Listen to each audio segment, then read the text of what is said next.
Hello my YouTube family, welcome back to my channel. তো তোমরা সবাই কেমন আছো? আশা করছি ভালো আছো, আর আমি খুব ভালো আছি। তো দেখো, আজকে আবার একটা নেল আর্টের বড় ভিডিও নিয়ে চলে এসেছি। থাম্বনেল দেখে যদি তোমরা বুঝতে পেরে গেছো কেমন কি ডিজাইন হবে। হ্যাঁ, একটু কালারফুল নেল আর্ট নিয়ে আমি এসেছি। আমার মনে হয় অনেক কটা কালার মিশিয়ে বেশ যদি করা যেতে পারে। তো যাই হোক, তো দেখো, একটা ফার্স্টে হোয়াইট কালার নেল পলিশ আমি পরিয়ে নিয়েছি, সেটাকে পুরোপুরি শুকিয়ে নেবো। শুকানোর পর ডটের টুলসে দেখো ইয়েলো কালার নেল পলিশ নিয়ে 6টা ডট দিয়ে একটা মিডিলে ফুল করে নিয়েছি। একদম মিডিল বরাবরই করেছি আমি। মিডিলের ফুলটা একটু বেশি বড় করেছি, তোমাদের অবশ্যই বেস অনুযায়ী করবে।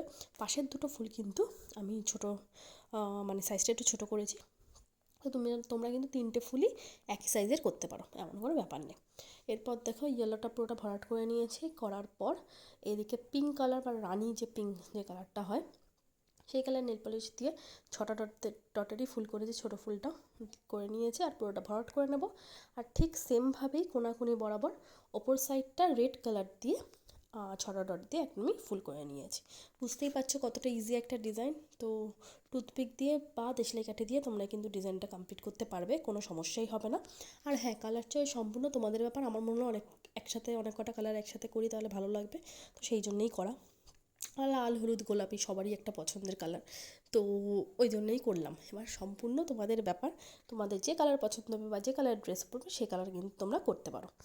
এরপর দেখো, ডটের টুলসে রানি যে পিঙ্কটা সেই কালারটা নিয়ে ছোটো ছোটো ডট দিয়েছি, এটা তোমরা টুথপিক দিয়ে দিতে পারো। আর রেডটা নিয়ে একটু বড় বড় ডট দিয়ে দিয়েছি, না সরি ভুল বললাম, ছোটো ডটটা দিয়েছি রেড দিয়ে আর বড় ডটটা দিয়েছি রানি পিঙ্ক যে কালারটা সেটা দিয়ে। তোমরা টুথপিকের পেছন সাইডটা দিয়ে করো। এরপর হোয়াইট কালারটা নিয়ে 3টে ফুলের মাঝখানে একটা করে ডট দিয়ে দিয়েছি, যাতে ফুলটা ভালোভাবে ফুটে ওঠে। কতটা ইজি বুঝতে পারছো ডিজাইনটা, আর খুব সহজেই খুব তাড়াতাড়িও তোমরা করে ফেলতে পারবে। তো কেমন লাগলো ডিজাইনটা অবশ্যই জানিও, আর ভালো লাগলে প্লিজ একটা লাইক করে দিও, আর বন্ধুদের সাথেও পারলে শেয়ার করো, আর আমার চ্যানেলটাকে সাবস্ক্রাইব করে রেখো।